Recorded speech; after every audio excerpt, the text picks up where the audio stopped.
See, description of auditor's responsibilities for the audit of financial statements when the auditor disclaims an opinion on the financial statements. See, basically அவங்க என்ன சொல்கிறாங்கன்னா, நீங்கள் disclaimer கொடுக்கும் பொழுது நீங்கள் கவனிக்க வேண்டிய 3 விஷயங்கள் என்ன அப்படின்னு சொல்கிறாங்க. நம்பர் 1, ஓகே, ஆடிட்டர் டிஸ்க்ளைமர் கொடுக்கும்போது அவர் 3 ஸ்டேட்மெண்ட்டை ரொம்ப ரொம்ப ரொம்ப கவனமாக பார்க்கணும். அந்த 3 ஸ்டேட்மெண்ட் இங்கே கொடுத்துருக்கோம்.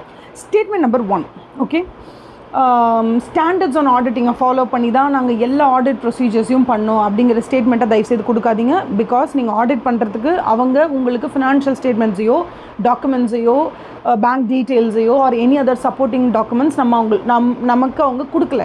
So don't mention anywhere that the audit has been conducted in accordance with standards on auditing அப்படின்றத மென்ஷன் பண்ணாதீங்க.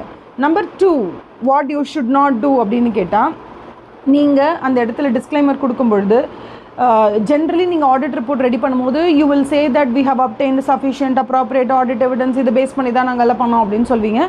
இந்த ஸ்டேட்மெண்ட்டை தயவுசெய்து கொடுக்காதீங்க. Because you have not obtained sufficient appropriate audit evidence, so you cannot include that statement. And number 3, நீங்கள் என்ன பண்ணணும் அப்படின்னா, நீங்கள் don't say that as an auditor நான் வந்து இண்டிபெண்டன்ஸை மெயின்டைன் பண்ண, எத்திக்ஸை மெயின்டைன் பண்ண, all the ethical requirements, all these things நாங்கள் மெயின்டைன் பண்ணோன்னு சொல்லாதீங்க. Because you are not able to do your audit at all. So நீங்கள் ரிப்போர்ட் கொடுக்கும்போது நீங்கள் என்ன சொல்ல போகிறீங்கன்னா, we were unable to obtain sufficient appropriate audit evidence, we were unable to perform the audit procedures கொடுக்க போகிறீங்க. அந்த இடத்துல ஒரு ஆடிட்டராக என்னோட ரெஸ்பான்சிபிலிட்டிஸை நான் அப்ஹோல்டு பண்ணேன்னு சொல்லாதீங்க. So don't give three statements நீங்கள் மாடிஃபை பண்ணணும். நம்பர் 1, ஆடிட்டர்ஸ் ரெஸ்பான்சிபிலிட்டி நான் சொல்லியிருக்கேன் உங்களுக்கு, ரீசனபிள் அஷூரன்ஸாக, இது அப்சல்யூட் அஷூரன்ஸ் இல்லை.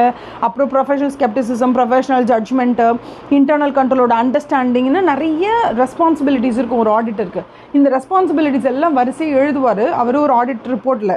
இல்லையா, எங்கே ஒரு ஆன்லைனில் கூட you can go and see standards on ஆடிட்டிங்கில் இதெல்லாம் தான் ஆடிட்டர்ஸ் ரிப்போர்ட்னு ஒரு லிங்க் இருந்தால் கூட அது அங்கே கொடுப்பாங்க. ஏன்னா ஆஸ் அன் ஆடிட்டர் நான் இந்த ரெஸ்பான்சிபிலிட்டிஸ் எல்லாம் அப்ஹோல்டு பண்ணி தான் ஆடிட் பண்ணேன் அப்படிங்கிறத ப்ரூவ் பண்ணுறதுக்கு தான்.